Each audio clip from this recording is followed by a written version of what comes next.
Siapapun yang memusuhi wali-waliku, maka sama mengumandangkan perang kepadaku, kata Allah. Maka Allah Subhanahu wa taala kemudian mengazab mereka.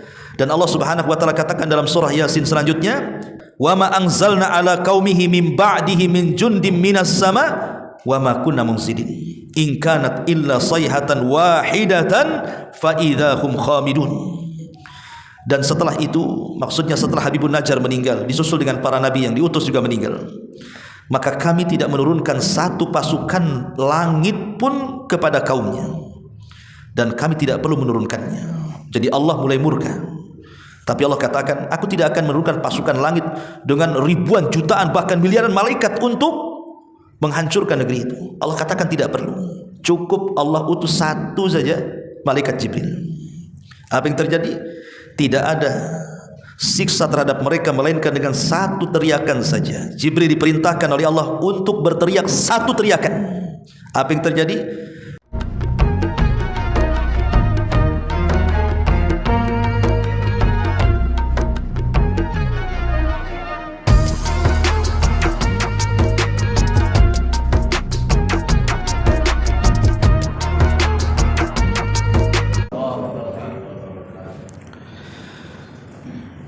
Alhamdulillah, wassalatu wassalamu ala rasulillah wa ala alihi wa sahbihi wa mawalah wa la hawla wa la quwata illa billahi wa ba'du. Alhamdulillah, segala puja dan puji hanya milik Allah Jalla fi'ula. Salawat dan juga salam kita hadiahkan kepada Rasul kita Nabi besar Muhammad sallallahu alaihi wa ala alihi wasallam. Alhamdulillah, di malam hari ini setelah hampir 2 pekan atau 3 pekan kita libur karena ada sesuatu hal, maka malam ini kita akan melanjutkan kembali kajian kita setiap malam Jumat. Dan pembahasan di malam hari ini kita akan membahas tentang satu kisah yang menarik di dalam surah Yasin. Kita tahu bahwa kebanyakan kaum muslimin di negeri kita ini banyak membaca surah Yasin. Tapi tahukah bahwa dalam surah Yasin itu ada satu kisah yang sangat menarik dan banyak ibrah dan pelajaran yang kita akan petik di dalamnya. Surah Yasin ini adalah Makkiyah, artinya turun sebelum hijrah. Dan itu dilihat dari 2 perkara. Pertama, dimulai dari huruf-huruf hijaiyah, ya dan sin, Yasin. Setiap surat yang diawali dengan potongan-potongan huruf hijaiyah itu umumnya Makkiyah, kecuali surah Al-Baqarah dan Al-Imran. Dan yang kedua, ciri-ciri surah itu disebut surah Makkiyah ketika di dalamnya dikisahkan tentang kisah-kisah umat terdahulu. Jadi kalau ada surat bicara tentang kisah-kisah umat terdahulu, maka umumnya surah itu adalah Makkiyah, bukan Madaniyah. Kenapa kemudian surah Yasin ini dimulai dari potongan-potongan huruf hijaiyah? Ulama tafsir mengatakan potongan-potongan huruf hijaiyah seperti alif lam mim, alif lam ra, yasin, toha, nun, qaf dan begitu seterusnya, itu sebenarnya tantangan kepada orang-orang Arab yang ketika itu Al-Quran turun di tengah-tengah mereka dan menggunakan bahasa mereka. Seolah-olah Allah Subhanahu wa taala ingin mengatakan kepada bangsa Arab secara khusus dan umumnya seluruh manusia di dunia, kalau kalian tidak yakin dengan Al-Quran, Al-Quran ini terangkai dari alif sampai ya. Sekarang rangkailah oleh kalian kalimat-kalimat seperti Quran kalau kalian sanggup. Dan Allah Subhanahu wa taala menantang dalam Al-Quran, fa'tu bi suratin min mithli, datangkan satu surat saja seperti Al-Quran dengan menggunakan potongan-potongan huruf-huruf hijaiyah. Bukankah kita sudah hafal alif, ba, ta, sa, jim dan begitu seterusnya? Sekarang rangkai. Dan Allah Subhanahu wa taala katakan kalian tidak akan sanggup untuk melakukannya. Fa illam taf'alu wa lan taf'alu. Kalian tidak akan sanggup melakukannya. Karena Al-Qur'an itu bukan buatan Nabi, bukan ucapan Nabi. Al-Qur'an itu kalamullah azza wa jal yang diwahyukan kepada Nabi. Makanya karena dia adalah kalam Allah, tidak ada satupun makhluk yang mampu membuat seperti kalam Allah. Lah dalam surah Yasin ada satu kisah yang menarik. Nanti kita akan ambil ayat per ayat dan kita petik ibrah pelajarannya. Ulama menyebutnya kisah ini sebagai kisah Ashabul Qaryah. Jadi kisahnya disebut Ashabul Qaryati, kisah penduduk satu negeri. Bagaimana kisahnya? Dan di mana kisah ini terjadi? Siapa tokoh-tokohnya? Lalu apa pelajaran yang kita akan petik dalam kisah ini? Inilah yang kita akan bahas 1 jam ke depan. Ma'asyiral muslimin wal muslimat rahimani wa rahimakumullah. Allah Subhanahu wa taala berfirman dalam surah Yasin, "Wadrib lahum mathalan ashabal qaryati id ja'ahal mursalun." Allah Subhanahu wa taala mengatakan, dan buatlah oleh kalian satu perumpamaan bagi mereka, yaitu tentang penduduk satu negeri ketika utusan-utusan kami datang kepada mereka. Sebagian para ulama tafsir mengatakan, siapa utusan-utusan ini dan kapan terjadinya, lalu di mana letaknya? Ada yang mengatakan bahwa peristiwa ini terjadi di negeri Syam, tapi ada juga yang mengatakan bahwa peristiwa ini terjadi di sebuah negeri yang disebut dengan Antakya. Negeri Antakya masih di kawasan Syam. Dan negeri Antakya ini sangat masyhur dan sangat ma'ruf. Apabila kita mengupas sejarah Imam Ahmad ibn Hanbal rahimahullahu ta'ala di masa kekuasaan Khalifah Mu'tasim, di negeri ini pernah ada seorang wanita yang dilecehkan. Jadi ada seorang wanita dilecehkan kehormatannya, kemudian memanggil-manggil khalifah dan mengatakan, "Wa Mu'tasimat, wahai Khalifah Mu'tasim, tolong aku." Sementara di negeri itu tidak ada orang muslim, kecuali ada seorang anak muda yang muslim mendengar teriakan wanita muslimah yang dilecehkan itu. Langsung dia pun berangkat ke Baghdad dan menyampaikan ucapan wanita muslimah yang dilecehkan kehormatannya kepada sang Khalifah Mu'tasim. Maka mendengar itu Khalifah marah. Makanya dia pun, walaupun dia sangat kejam kepada ulama-ulama ahli sunnah, di antaranya Imam Ahmad dipenjarakan di zaman itu oleh Khalifah, tapi dia membebaskan Imam Ahmad karena ada urusan besar, ingin menyerbu Antakya. Maka disiapkan pasukan besar dari Baghdad, kemudian diserbu. Akhirnya negeri itu pun jatuh ke tangan kaum muslimin, di tangan Khalifah Mu'tasim. Lah negeri Antakya di zaman dulu, sebelum diutusnya Nabi SAW, agama mereka adalah agama penyembah berhala. Jadi mereka menyembah berhala, menyembah patung. Dan penyembahan terhadap berhala ini sudah ada sejak zaman Nabi Nuh alaihi salatu wasallam diutus sebagai nabi dan rasul.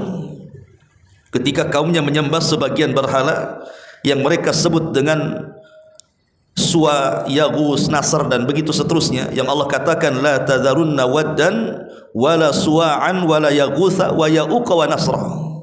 Jangan kalian tinggalkan sesembahan kepada Wad, kemudian kepada Yaghus, kepada Ya'u, kepada Nasr. Itu kan nama-nama sesembahan di zaman Nabi Nuh, tapi kemudian berkembang sampai di zaman Nabi Ibrahim alaihi salatu wassalam. Manusia bukan hanya menyembah berhala, sampai matahari disembah, bintang disembah, bulan disembah, sampai kepada zaman Isa bin Maryam. Dan sampai hari ini masih ada agama yang menyembah berhala. Lah di negeri Antakya ini masyarakatnya mereka menyembah berhala. Lah ketika itu Allah Subhanahu wa taala mengutus kepada negeri tersebut utusan-utusannya. Ada yang mengatakan bahwa utusan-utusan yang dimaksud dalam ayat ini ketika Allah mengatakan id ja'ahal mursalun, ketika datang kepada mereka utusan-utusan, maksudnya adalah para nabi. Jadi nabi-nabi yang Allah Subhanahu wa taala utus kepada mereka. Dan jumlah para nabi berdasarkan hadis Abi Dzar Al-Ghifari radhiyallahu an, bahwa jumlah para nabi itu banyak. Walaupun yang kita kenal hanya 25 nabi dan rasul sebagaimana tercantum dalam Al-Qur'an, di mana 18 namanya tercantum dalam surah Al-An'am dan lebihnya tercantum dalam surah-surah yang lainnya, sehingga genap menjadi 25 nabi dan rasul. Itu yang kita kenal dalam Quran. Tetapi nama-nama nabi itu bukan 25 nabi dan rasul, tetapi sangat banyak sekali. Ada yang mengatakan bahwa jumlah para nabi itu 120, ada yang mengatakan 124.000 nabi yang diutus oleh Allah Subhanahu wa taala kepada manusia. Lah di negeri Antakya ini, karena sudah banyak terjadi kesyirikan, maka Allah Subhanahu wa taala utus kepada mereka para nabi. Tentu setelah zamannya Isa bin Maryam. Tetapi sebagian para ulama yang lain mengatakan bukan para nabi yang dimaksud al-mursalun dalam ayat ini, tetapi yang dimaksud adalah mereka orang-orang pilihan yang merupakan anak murid langsung dari Nabi Isa bin Maryam, atau dikenal dengan Hawariyun. Yang Allah Subhanahu wa taala katakan di dalam surah Shaf ayat 14, ya ayyuhalladzina amanu kunu ansarullah kama qala Isa bin Maryam lil hawariyina man ansari ila Allah qala al hawariyuna nahnu ansarullah. Wahai orang-orang yang beriman, jadilah kalian sebagai penolong-penolong Allah. Ketika berkata Isa bin Maryam kepada para penolongnya, siapa di antara kalian yang akan menolong Allah? Maka berkatalah orang-orang Hawariyun, kamilah yang akan menolong Allah. Jadi yang dimaksud utusan-utusan itu maksudnya adalah Hawariyun. Siapa Hawariyun? Mereka adalah orang-orang pilihan yang belajar langsung kepada Isa bin Maryam. Diutus kepada negeri Antakya 3 orang pilihan dari kalangan Hawariyun. Ma'asyiral muslimin wal muslimat rahimani wa rahimakumullah, tentu bagi kita tidak dipermasalahkan apakah yang dikirim kepada mereka para nabi, apakah yang dikirim kepada mereka Hawariyun, apakah tempatnya di Amuriah atau Antakya ataupun negeri Syam. Quran tidak menyebutkan. Ini kan hanya ulasan-ulasan ahli sejarah. Karena Al-Quran itu bukan kitab sejarah yang harus detail gitu ya, menjelaskan tentang apa nama negerinya, siapa yang diutusnya, siapa nama-namanya. Al-Quran tidak peduli dengan itu. Karena Quran itu bukan kitab sejarah. Quran itu adalah kitab ibrah dan pelajaran. Dia hanya mengutip kisah-kisah untuk diambil pelajarannya, bukan untuk dinikmati kisahnya. Sehingga kalau ingin detail kisah ini, ya lihat kepada kitab-kitab tafsir atau kitab-kitab sejarah.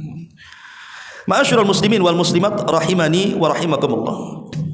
Kemudian Allah Subhanahu wa taala mengatakan, "Id arsalna ilaihim itsnaini fakadzabuhuma fa'ajjazna bi tsalitsin faqalu inna ilaikum mursalun." Ketika kami mengutus kepada mereka negeri Antakya itu 2 orang utusan, lalu mereka penduduknya mendustakan 2 orang utusan itu. Kemudian kami kuatkan dengan utusan yang ketiga. Maka ketiga utusan itu berkata, sesungguhnya kami adalah orang-orang yang diutus Allah kepada kalian. Sebuah nikmat yang sangat besar ikhwatu fiddin yang dimuliakan Allah Subhanahu wa taala, ketika sebuah tempat diutus oleh Allah Subhanahu wa taala orang-orang pilihan. Tentu nikmat mana lagi gitu kan, ketika di tengah-tengah kita ada orang saleh, ada orang yang baik yang bisa kemudian mendakwahkan dakwah Allah kepada kita. Tetapi rupanya orang-orang Antakya ini tidak bersyukur. Diutus kepada mereka utusan, justru mendustakan utusan itu. Awalnya Allah Subhanahu wa taala mengutus kepada mereka 2 utusan dulu. Tapi rupanya 2 utusan ini kewalahan karena penduduk negeri Antakya ini tidak menerima. Akhirnya kemudian Allah Subhanahu wa taala kuatkan, Allah utus 1 lagi, menjadi 3 utusan. Tetapi 3-tiganya juga didustakan oleh masyarakat Antakya ini. Mereka tidak bersyukur kepada Allah Subhanahu wa taala. Padahal Allah Subhanahu wa taala mengutus 3 orang, bukan 1 orang. Seandainya di Batam ini ada 1 ulama besar saja sudah beruntung kan gitu. Gimana kalau ada 2 ulama? Gimana kalau ada 3 ulama? Tentu makin banyak makin baik dakwah ini. Harusnya disyukuri. Makanya Nabi SAW apabila mengutus seseorang untuk berdakwah di sebuah negeri, Rasul tidak akan mengutus 1 orang. Pasti Rasul akan mengutus 2, 3 dan begitu seterusnya. Seperti yang dilakukan Rasul ketika mengutus Abu Musa al-Ash'ari untuk berdakwah di Yaman. Dia tidak sendirian. Tetapi Nabi SAW mengutus 2 orang, Abu Musa al-Ash'ari dan Mu'adz ibnu Jabal radhiyallahu anhuma. Begitu juga Nabi Musa alaihi salatu wassalam. Ketika dia berdakwah kepada Fir'aun, Musa merasa lemah. Kenapa? Karena lisannya itu tidak fasih dalam bicara. Sementara dia punya abang namanya Harun. Dan Harun adalah orangnya fasih dalam bicara, orator, kalau ngomong itu luar biasa. Maka Musa alaihi salatu wassalam mengatakan, Haruna akhi, ya Allah, saya punya Harun, itu saudaraku. Waj'al li waziran min ahli, jadikan dia perdana menteriku dari keluargaku. Jadi Nabi Musa meminta kepada Allah Subhanahu wa taala untuk menggabungkan Harun dalam dakwahnya. Akhirnya Allah Subhanahu wa taala mengabulkan permintaan Musa, maka diangkatlah Harun menjadi nabi. Kemudian menolong Nabi Musa dalam menghadapi Fir'aun dan juga kaumnya. Ma'asyiral muslimin wal muslimat rahimani wa rahimakumullah. Lah ketika 3 utusan ini diutus oleh Allah Subhanahu wa taala ke negeri Antakya. Kemudian mereka mulai berdakwah mengajak manusia untuk meninggalkan sesembahan selain daripada Allah Subhanahu wa taala. Mengajak kepada tauhid yang umumnya dilakukan oleh semua utusan Allah Subhanahu wa taala. Sebagaimana Allah Subhanahu wa taala berfirman, "Wa laqad ba'atsna fi kulli ummatir rasulan ani'budullaha wajtanibut taghut." Dan sungguh kami utus pada tiap-tiap umat ini seorang rasul, di mana tugas mereka menyampaikan kepada umatnya, sembahlah Allah, tauhidkan Allah, dan jauhi sesembahan selain daripada Allah alias taghut. Itu semua utusan Allah mendakwahkan tauhid, termasuk 3 utusan ini. Tapi apa yang terjadi? Maka Allah Subhanahu wa taala melanjutkan kisahnya. Qalu ma antum illa basyarum mithluna wa ma anzalar rahman min syai'in in antum illa takdzibun. Mereka penduduk negeri Antakya mengatakan, kamu ini hanyalah manusia seperti kami. Dan Allah Subhanahu wa taala Maha Pengasih, tidak menurunkan sesuatu apapun. Kamu hanyalah pendusta belaka bagi kami. Lihat, mereka mulai mendustakan 3 utusan dan mengatakan, kalian itu manusia sama dengan kami. Maunya mereka itu, kalau memang kalian adalah utusan-utusan Allah Subhanahu wa taala, kenapa tidak malaikat saja diutus kepada kami? Kenapa mesti kalian manusia seperti kami, yang makan minum persis seperti kami? Jadi mereka mengatakan, kenapa tidak malaikat yang diutus? Kenapa mesti seperti kalian, seperti kami manusia yang diutus? Ma'asyiral muslimin yang dimuliakan Allah Subhanahu wa taala, sebenarnya penolakan dakwah mereka itu bukan itu alasannya. Sebab kalau Allah Subhanahu wa taala utus malaikat sekalipun sebagai nabi dan rasul, tentu Allah Subhanahu wa taala pasti akan membentuk malaikat itu seperti manusia. Dan pasti mereka juga akan mendustakan sekalipun itu jelmaan manusia. Dan itu disinggung dalam Al-Quran surah Al-An'am ayat 9. Walau ja'alnahu malakan la ja'alnahu rajulan.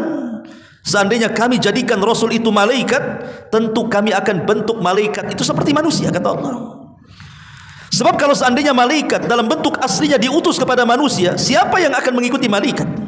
Malaikat itu makhluk besar. Bayangkan Jibril saja, berapa sayapnya? 600. Di mana satu sayap itu terbentang antara barat dan timur, mulai dari terbenam sampai terbitnya matahari, yang disebut dalam hadis Nabi SAW sadal ufuk, menutupi langit. Macam mana malaikat sebesar itu akan turun ke bumi dan akan menjadi nabi? Sementara nabi dan rasul itu harus diikuti. Malaikat tidak pernah tidur. Macam mana kita akan tidak tidur? Pasti tidur manusia. Malaikat tidak makan, malaikat tidak minum, malaikat tidak kawin. Sementara kita makan, kita minum, kita kawin. Macam mana akan mengikuti malaikat? Malaikat marah dan marahnya malaikat juga berbeda dengan marahnya kita. Malaikat bukan seperti manusia berjalan di bumi, malaikat terbang, kita tidak bisa terbang. Makanya Allah Subhanahu wa taala mengatakan, sekalipun Allah utus malaikat sebagai rasul, pasti Allah akan bentuk seperti manusia supaya bisa ditiru. Ya. Tetapi Allah Subhanahu wa taala katakan, walalabasna alaihi ma yalbisun. meskipun demikian mereka pasti akan tetap ragu, sebagaimana kini mereka juga tetap ragu. Pasti akan didustakan. Berarti itu bukan alasannya. Alasan mereka menolak 3 utusan ini karena kesombongan mereka. Karena kesombongan mereka kepada 3 utusan itu, merasa bahwa mereka lebih hebat, lebih mulia, makanya mereka menolak. Sebagaimana ketika Rasul berdakwah ke Taif, kemudian berjumpa dengan 3 pembesar Taif, putra daripada Amr ibn Umair, di antaranya Abdu Layalil ibn Amr, kemudian Mas'ud ibn Amr, kemudian Habib ibn Amr. Apa kata 3 orang pembesar Taif ini kepada Rasul? Coba. Ketika Rasul mulai mendakwahkan dakwah tauhid kepada mereka, salah satu di antara mereka mengatakan, "Ya Muhammad, kalau memang engkau seorang nabi, maka tidak pantas aku bicara dengan kamu. Dan kalau engkau bukan nabi, lebih tidak pantas lagi aku bicara dengan kamu." Intinya tidak mau bicara. Bahkan yang satu mengatakan, kalau engkau seorang nabi, pasti aku akan robek kiswah Ka'bah itu. Bahkan yang lain mengatakan, kenapa mesti engkau yang diutus jadi nabi? Kenapa tidak Abu Lahab saja? Kenapa tidak ada Abu Jahal saja? Kenapa tidak Umayyah saja? Mereka lebih terhormat, mereka lebih kaya, dan begitu seterusnya. Jadi mereka menolak dakwah Rasul itu karena kesombongan. Jadi semua umat-umat dulu ketika diutus Rasul kepada mereka, kemudian mereka mendustakan, itu karena kesombongan mereka. Mereka sombong menolak kebenaran. Lah sebagaimana juga kaum Antiokhia ketika diutus 3 Rasul kepada mereka, mereka tolak dan mereka dustakan Rasul itu. Padahal kita tahu bahwa, lalu apa salahnya kalau seandainya Allah Subhanahu wa taala mengutus kepada kita seorang Rasul atau Nabi itu manusia? Apa salahnya? Pertanyaannya, apa salahnya? Dan ingat bahwa tidak ada satupun Nabi, tidak ada satupun Rasul yang diutus Allah Subhanahu wa taala kepada kita kecuali pasti Allah bekali dengan mukjizat. Lihat bagaimana Musa alaihi salatu wassalam dibekali dengan tongkat, sehingga tongkat itu bisa membelah lautan. Siapa yang bisa membelah lautan? Coba orang biasa? Tidak bisa. Tongkat menjadi ular besar, kemudian tangannya dimasukkan ke pesaknya, tiba-tiba bercahaya. Bahkan yang lebih itu, Nabi SAW bisa membelah bulan. Siapa yang bisa membelah bulan? Manusia biasa tidak bisa membelah bulan. Bagaimana Nabi Saleh bisa mengeluarkan unta dari bebatuan?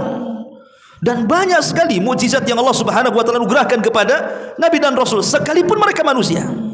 Tapi Allah bekali kehebatan yang tidak dimiliki orang biasa. Meskipun demikian mereka tetap mendustakan. Ma'asyiral muslimin wal muslimat rahimani wa rahimakumullah. Kemudian Allah Subhanahu wa taala melanjutkan firman-Nya dalam surah Yasin. Qalu, mereka berkata lagi, orang-orang Antiokhia itu. Maksudnya para utusan. Rabbuna ya'lam anna inna ilaikum lamursalun. Sungguh Rabb kami telah mengetahui bahwa kami adalah utusan-utusan untuk kalian. Wa ma 'alaina illal balagul mubin. Dan kewajiban kami hanya menyampaikan perintah Allah dengan jelas kepada kalian. Jadi 3 utusan ini yang diutus Allah Subhanahu wa taala ke negeri Antiokhia ini mengatakan bahwa sesungguhnya walaupun kalian mendustakan kami, bahwa kami utusan kepada kalian, tapi Allah tahu kami utusan Allah untuk kalian, dan tugas kami ini hanya menyampaikan kebenaran. Soal kalian menerima atau tidak urusan kalian. Dan ini juga bekal bagi kita para dai, orang-orang yang hendak mendakwahkan siapapun. Buatlah konsep seperti utusan-utusan Allah, bahwa tugas kita ini hanya menyampaikan. Soal mereka menerima, soal mereka menolak, itu urusan dia dengan Allah Subhanahu wa taala. Makanya ketika Nabi SAW diperlihatkan oleh Allah Subhanahu wa taala umatnya di padang mahsyar, awalnya Nabi SAW melihat ada nabi yang pengikutnya cuma 1, kemudian ada nabi pengikutnya cuma 2, kemudian ada nabi pengikutnya cuma beberapa orang yang bisa dihitung dengan jari. Bahkan yang lebih parah, ada nabi yang tidak ada pengikutnya, walaupun di sana ada nabi yang banyak pengikutnya seperti Musa dan dirinya. Dan ini menunjukkan bahwa bukan kegagalan seorang nabi berdakwah ketika tidak ada pengikut. Kita jangan katakan, oh nabi yang tidak ada pengikut itu gagal dalam berdakwah. Tidak ada satupun nabi yang gagal dalam berdakwah. Mereka sudah berhasil berdakwah. Karena barometer berhasil dan tidaknya sebuah dakwah bukan banyak dan sedikitnya pengikut, ikhwan, tetapi berhasilnya dia menyampaikan kebenaran yang Allah titipkan kepada lisannya. Kalau kita sudah berhasil menyampaikan kebenaran, berarti kita sudah berhasil berdakwah, ikhwan. Soal dia menerima atau tidak itu urusan Allah Subhanahu wa taala. Jangan kelas kita, kelas para nabi, Nuh alaihi salatu wassalam tidak bisa mendakwai putranya Kan'an. Nuh alaihi salatu wassalam tidak bisa mendakwai istrinya, bahkan istrinya kufur. Lut juga tidak bisa mendakwahi istrinya kufur. Ibrahim tidak bisa mengajak Azar ayahnya masuk ke dalam agamanya. Bahkan Nabi SAW tidak mampu mengajak Abu Talib yang selama ini sangat mencintai dan dicintai Rasul untuk masuk ke dalam Islam. Ketika Nabi SAW mengatakan, katakan wahai pamanku kalimat la ilaha illallah, pamannya tidak mau mengucapkan kalimat itu di akhir hayatnya sampai meninggal. Abu Talib mati di atas kekafiran. Padahal Abu Talib sangat yakin agama yang dibawa Muhammad Rasul kita itu agama yang paling benar. Itu terlontar dari ucapannya, bahwa tidak ada agama yang lebih hak dibandingkan agama Muhammad, kata Abu Talib. Kalau bukan karena takut celaan manusia, pasti aku akan ikut agamanya. Jadi Abu Talib itu kenapa tidak mau ikut agama Rasul? Karena dia takut celaan kaumnya, karena dia takut dengan kawan-kawannya. Dia lebih memilih agama kawannya dibandingkan agama Nabi. Ma'asyiral muslimin yang dimuliakan Allah Azza wa Jalla. Jadi 3 utusan ini yang diutus Allah Subhanahu wa taala ke negeri Antakya ini berusaha mendakwakan dakwah tauhid, memberantas kesyirikan, tetapi tidak ada satupun penduduk negeri itu yang beriman. Tapi mereka sudah berhasil menyampaikan tauhid di tengah-tengah umat Antakya ini. Ma'asyiral muslimin yang dimuliakan Allah Subhanahu wa taala, kita lihat bagaimana jawaban orang-orang Antakya ini. Allah Subhanahu wa taala berfirman, qalu inna tatayyarna bikum la in lam tantahu lanarjumannakum wa la yamassannakum minna adzabun alim. Qalu ta'irukum ma'akum la in dzukirtum bal antum qaumun musrifun. Mereka menjawab, sesungguhnya kami bernasib malang karena kedatangan kalian. Jadi orang-orang Antakya menyalahkan siapa? 3 utusan Allah. Sungguh kami bernasib malang dengan adanya kalian. Dan sungguh jika kalian tidak berhenti menyeru kami, niscaya kami akan rajam kalian, maksudnya melempari dengan batu sampai mati, dan kami pasti akan merasakan siksa yang sangat pedih untuk kalian. Maka 3 utusan itu mengatakan, kemalangan yang kalian derita itu bukan karena kami. Jadi kemalangan kalian ini adalah karena kalian sendiri. Apakah karena kamu diberi peringatan? Sebenarnya kamu adalah kaum yang melampaui batas. Jadi mereka menganggap kedatangan 3 utusan ini sebagai kesialan. Dan ini sering terjadi di tengah-tengah masyarakat, ikhwan. Apabila kemudian di tengah-tengah mereka ada dai sunnah yang mengajak manusia ke dalam tauhid, yang mengajak manusia ke dalam sunnah, apa di masyarakat? Dulu sebelum dia datang aman-aman saja di sini. Setelah dia datang kacaulah negeri kita ini, katanya. Kenapa demikian? Karena mereka tidak mau diusik tentang kebatilan di tengah-tengah mereka. Maunya ya agama seperti itu saja, jangan diusik. Maunya budaya yang mereka sudah lakukan berabad-abad itu jangan diganggu. Walaupun budaya mereka di atas kesyirikan, di atas bid'ah, di atas penyimpangan dan begitu seterusnya. Jadi ada umat itu seperti orang-orang Antakya, kalau dikirim dai kepada mereka, kemudian menyingkapkan yang hak adalah hak, yang batil adalah batil, dianggapnya pembawa sial, ikhwan. Lah ini terjadi nih. Ya.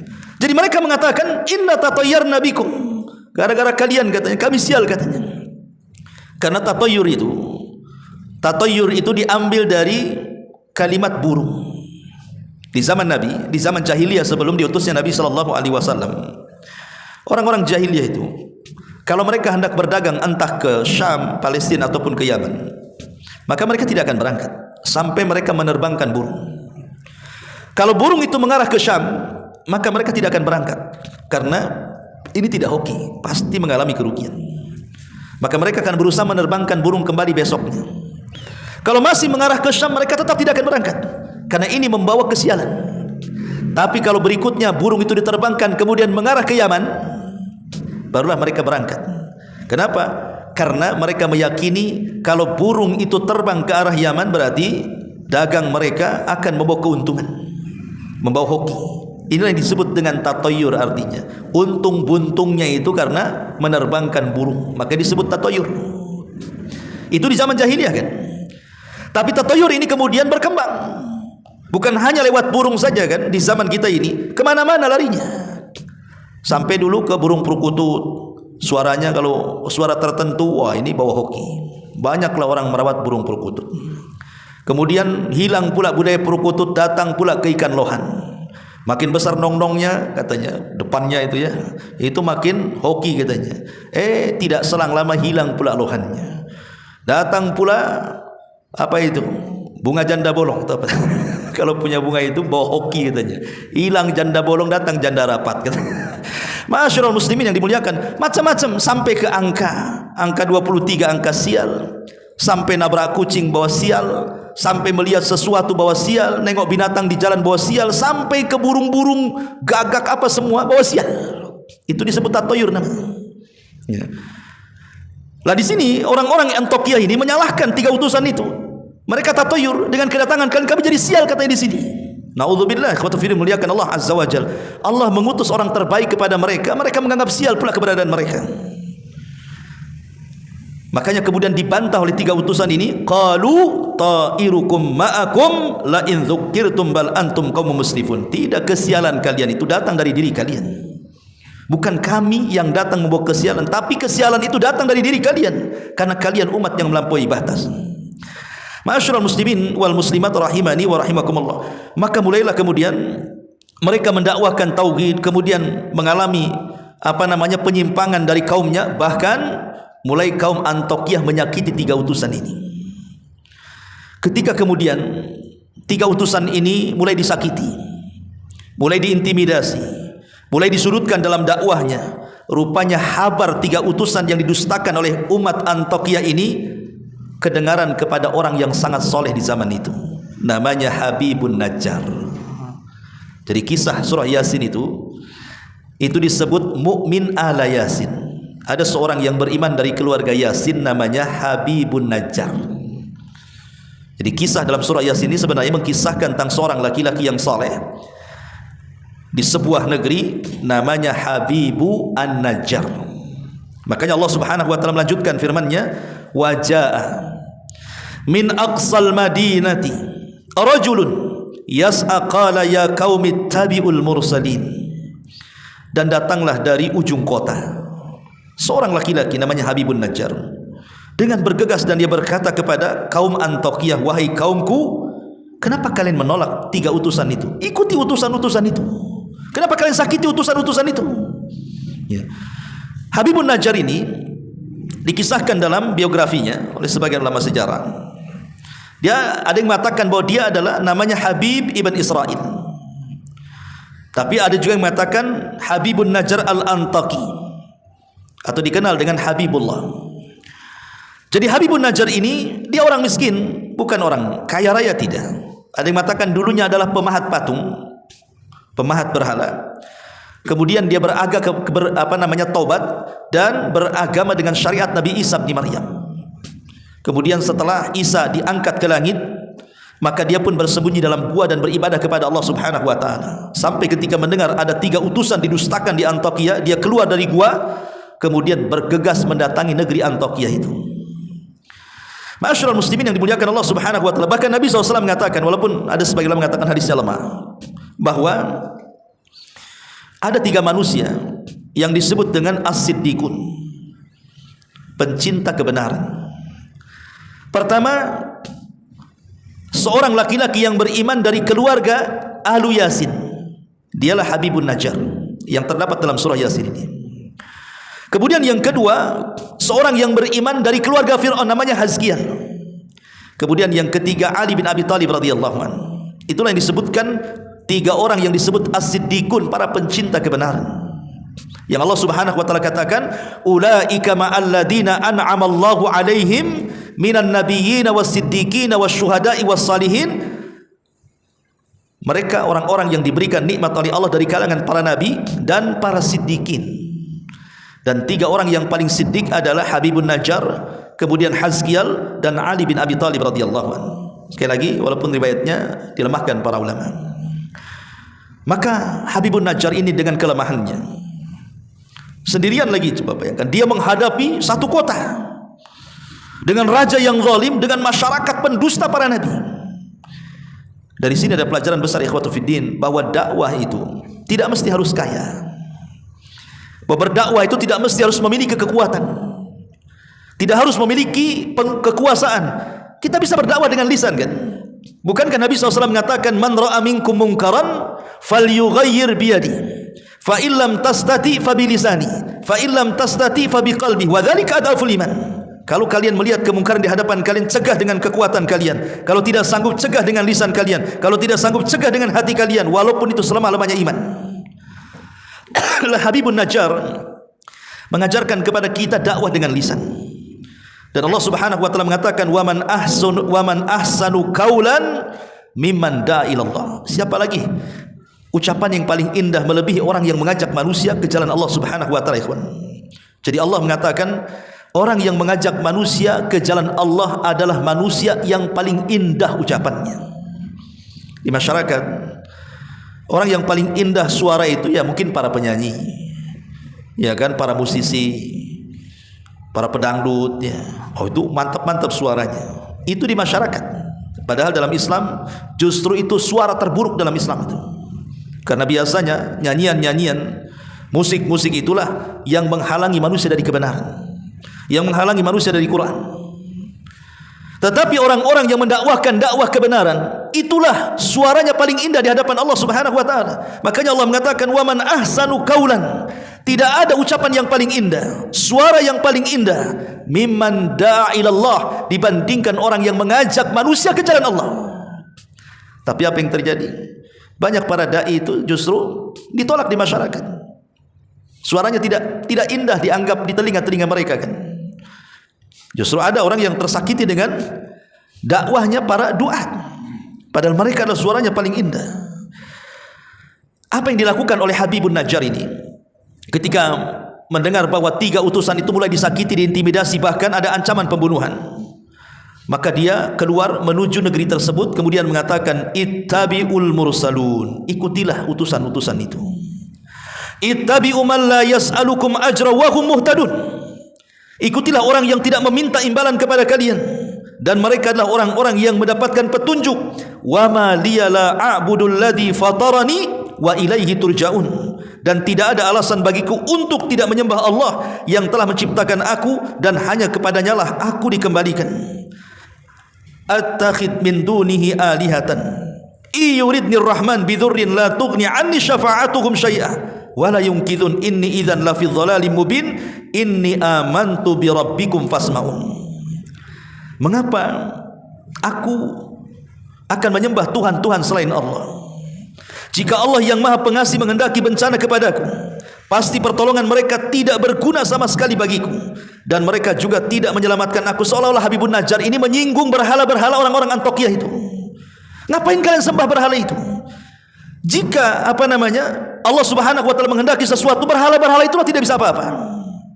Atau jika Allah Subhanahu wa taala menimpakan madarat kepadaku, berhala-berhala itu tidak bisa menyelamatkan aku. Karena berhala itu tidak mungkin mendatangkan manfaat ataupun mencegah madarat. Jadi mulailah kemudian Habibun Najjar ini melemahkan berhalanya, bahwa Tuhan-Tuhan yang kalian sembah itu sama sekali tidak mendatangkan manfaat dan tidak pernah mencegah madarat. Kemudian dia mengatakan, sungguh aku berbuat begitu pasti aku berada dalam kesesatan. Kalau aku ikut kalian, sesat aku, katanya. Sesungguhnya aku telah beriman kepada Rabbku, maka dengarkanlah pengakuan keimananku, ikuti nabi-nabi, itu yang benar, katanya. Tapi apa yang terjadi? Marahlah penduduk Antokiyah ini. Akhirnya kemudian menangkap Habibun Najjar, kemudian ditanam setengah badan di tanah. Kemudian mulai penduduk negeri itu datang mengeroyok Habibun Najjar, membawa masing-masing batu, kemudian melempar sampai mati. Subhanallah, dia rela menyerahkan jiwanya untuk membela para utusan. Saat dia meninggal itu, Allah Subhanahu wa taala memperlihatkan karamahnya, bahwa Habibun Najjar seorang wali. Dia bukan seorang nabi, tapi dia seorang wali, rajulun saleh, orang saleh. Dia rela menyerahkan jiwanya untuk dakwah ila Allah Subhanahu wa taala dan membela utusan-utusan Allah Subhanahu wa taala. Tiba-tiba saat ruhnya dicabut, Allah Subhanahu wa taala memperlihatkan kepada Habibun Najjar surga yang sudah diperuntukkan untuknya. Jadi ketika dia meninggal diperlihatkan surga, sehingga ketika itulah dia kemudian berangan-angan kalau seandainya kaumnya tahu bahwa setelah kematiannya dia mendapatkan surga, dia sangat mengharap kaumnya beriman. Makanya Abdullah ibn Abbas radhiyallahu anhuma mengatakan, tidak ada satupun manusia di dunia sejak zaman Adam sampai yang terakhir mati, orang yang berdakwah sejak hidup sampai mati kecuali Habibun Najjar. Ketika hidup dia berdakwah, setelah kematian dia mengharap kaumnya masuk Islam juga. Makanya dia mengatakan tidak ada manusia dari zaman Adam sampai yang terakhir mati yang berdakwah sejak hidup sampai mati kecuali Habibun Najjar. Subhanallah. Sehingga dikatakan dalam ayat surah Yasin lanjutannya 26-nya sampai 27-nya, qila dkhulil jannah, masuklah wahai Habibun Najjar engkau ke dalam surga. Maka Habibun Najjar dalam kematiannya dia mengatakan, qala ya laita qaumi ya'malun bima ghafara li rabbi wa ja'alani minal mukramin. Maka dia mengatakan, alangkah baiknya kiranya kaumku mengetahui, katanya. Tapi sayang dia sudah meninggal. Dia berbicara di alam arwah. Kemudian dia mengatakan, apa yang menyebabkan Rabbku memberikan ampunan kepadaku dan menjadikan aku termasuk orang-orang yang dimuliakan di hadapan Allah Subhanahu wa taala.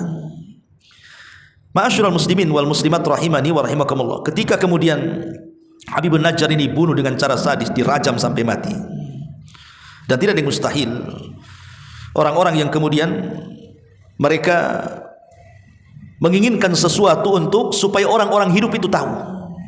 Contoh umpamanya dalam perang Uhud, ada seorang laki-laki namanya Abdullah Abdullah ibn Haram radhiyallahu anhu. Abdullah ibnu Haram radhiyallahu anhu. Abdullah ibn Haram ini saat dia mendaftar jihad, usianya sudah tua dan tidak layak berjihad, dan dia punya uzur untuk tidak ikut jihad karena sudah tua renta, tidak sanggup mengangkat senjata. Tapi keinginan kuat jihadnya luar biasa. Walaupun sudah tua, sudah tidak punya tenaga, tidak layak untuk jihad, tetap dia mendaftarkan diri untuk berjihad. Ya, namanya jihad itu penuh kekuatan. Sementara dia lemah, maka dia pun menjadi orang yang pertama mati syahid dalam perang Uhud. Dan dia satu di antara 70 syuhada Uhud, Abdullah ibn Haram ini. Saat kematiannya, maka Allah Subhanahu wa taala berbicara dengan ruhnya dan mengatakan, ya Abdullah tamanna, wahai Abdullah, berangan-anganlah untukku. Kalau engkau meminta sesuatu, mintalah kepadaku.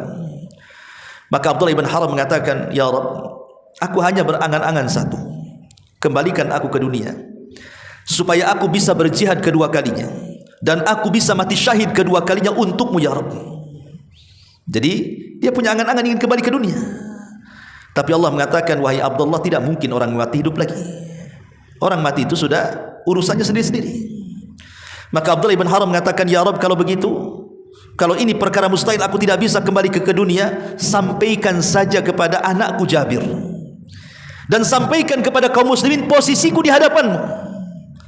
Maka dari situ Allah Subhanahu wa taala turunkan ayat kepada Nabi sallallahu alaihi wasallam tentang Abdullah ibn Haram, wala tahsabannal ladzina qutilu fi sabilillahi amwatan bal ahya 'inda rabbihim yurzakun. Jangan kalian sangka orang-orang yang mati syahid itu mati. Tidak, mereka tetap hidup dan mereka tetap diberikan rezeki di hadapan Allah Subhanahu wa taala. Turun ayat ini bicara soal Abdullah ibn Haram. Lah di sini juga sama. Di mana Habibun Najjar saat kematiannya dia mengharap kepada Allah Subhanahu wa taala dan mengatakan, ya laita qaumi ya'lamun, duhai kiranya kaumku tahu bahwa aku sudah dihadiahi surga oleh Allah Subhanahu wa taala, diampuni dosa-dosaku. Coba kalau mereka mengetahuinya, tentu mereka tidak mungkin membunuhku, tidak mungkin mengingkari 3 utusan itu, pasti mereka akan beriman karena mereka di atas kebenaran. Tapi sayang, kaumnya tetap kufur. Setelah Habibun Najjar meninggal dunia, maka mereka membidik 3 utusan itu. Akhirnya mereka pun menangkap 3 utusan itu dan kemudian merajam 3-3-nya sampai mati. Lihat, itulah yang dikatakan dalam Al-Quran, fariqan kadzabu wa fariqan yaqtulun. Sebagian mereka didustakan dan sebagian mereka dibunuh. Jadi orang-orang Bani Israel itu, khususnya orang-orang Yahudi, mereka para pembunuh Nabi. Lah karena mereka sudah mendustakan para Nabi, bahkan berani membunuh para Nabi, bahkan membunuh orang-orang saleh, maka tentu Allah Subhanahu wa taala tidak akan membiarkan kondisi ini. Man 'ada li waliyan faqad adzantuhu bil harbi. Siapapun yang musuh wali-waliku, maka sama mengumandangkan perang kepadaku, kata Allah. Maka Allah Subhanahu wa taala kemudian mengadab mereka. Dan Allah Subhanahu wa taala katakan dalam surah Yasin selanjutnya, in kanat illa sayhatan wa ma dalam surah Yasin 28-nya, wa ma anzalna ala qaumihi min ba'dihi min jundin minas sama wa ma kunna munzidin in kanat illa sayhatan wahidatan fa idzahum khamidun. Dan setelah itu, maksudnya setelah Habibun Najjar meninggal, disusul dengan para nabi yang diutus juga meninggal, maka kami tidak menurunkan satu pasukan langit pun kepada kaumnya, dan kami tidak perlu menurunkannya. Jadi Allah mulai murka. Tapi Allah katakan, aku tidak akan menurunkan pasukan langit dengan ribuan, jutaan, bahkan miliaran malaikat untuk menghancurkan negeri itu. Allah katakan tidak perlu, cukup Allah utus satu saja, malaikat Jibril. Apa yang terjadi? Tidak ada siksa terhadap mereka melainkan dengan satu teriakan saja. Jibril diperintahkan oleh Allah untuk berteriak satu teriakan. Apa yang terjadi? Maka seketika itu semua mereka meninggal dunia. Allah azab mereka, ya, karena mereka sudah mendustakan 3 utusan itu, bahkan membunuh Habibun Najjar. Makanya Allah Subhanahu wa taala mengutus Jibril kepada mereka untuk berteriak satu teriakan saja. Ketika Jibril berteriak satu teriakan, satu negeri Antokiah tidak ada yang hidup, semua mati. Persis seperti azabnya kepada siapa? Kaum Tsamud, kaumnya Nabi Saleh, yang ketika itu mereka menyembelih untanya Nabi Saleh. Akhirnya mereka sudah membuat kelancangan kepada nabinya. Maka Allah utus Jibril untuk berteriak satu teriakan, tidak ada satu jiwa kaum Tsamud yang kufur kecuali mati. Ma'asyiral muslimin yang dimuliakan Allah Subhanahu wa taala, Allah mengatakan, ya hasrata 'alal ibad ma ya'tihim mir rasulin illa kanu bihi yastahzi'un. Alangkah besarnya penyesalan terhadap hamba-hamba itu. Setiap datang seorang rasul kepada mereka, mereka pun memperolok-oloknya. Awalam yarau kam akhlaqna qablahum minal quruni annahum ilaihim la yarji'un. Tidakkah mereka mengetahui berapa banyak umat-umat sebelum mereka yang telah kami binasakan? Orang-orang yang telah kami binasakan itu tidak ada yang kembali kepada mereka. Wa in kullu lamma jami'ul ladaina muhdharun, dan setiap umat semuanya akan dihadapkan kepada kami, kata Allah. Wa ayatul lahumul ardul maitatu ahyainaha wa akhrajna minha habban faminhu ya'kulun ila akhiril ayat. Dan satu tanda kebesaran Allah bagi mereka adalah bumi yang mati tandus, kemudian kami hidupkan bumi itu dan kami keluarkan darinya biji-biji, maka dari biji-biji itulah mereka ditumbuhkan dan dimakan. Artinya Allah mempermisalkan bahwa semua manusia, bukan hanya mereka diazab di dunia yang kufur kepada para nabi, maka mereka juga akan mempertanggungjawabkan di hadapan Allah Subhanahu wa taala. 2 siksa sekaligus mereka dapati. Siksa akibat kekufuran mereka, maka mereka diazab dengan teriakan Jibril. Siksa yang kedua, mereka harus menghadapi pertanggungjawaban mereka di hadapan Allah Subhanahu wa taala, dan mereka tidak mungkin meleset. Pasti azab neraka jauh lebih mengerikan dibandingkan azab dunia. Nah, inilah diantara sekelumit kisah dalam surah Yasin, ya, dalam kisah Habibun Najjar, atau disebut kisahnya dalam Quran sebagai kisah Ashab al-Qaryah, kisah satu penduduk negeri yang banyak dan syarat pelajaran kalau kita mau kupas secara mendalam. Wallahu a'lam bishawab. Mudah-mudahan ada manfaatnya. Ini bisa saya sampaikan. Subhanaka wa bihamdika asyhadu an la ilaha illa anta astaghfiruka wa atubu ilaik. Allahu taala alam. Assalamualaikum warahmatullahi wabarakatuh.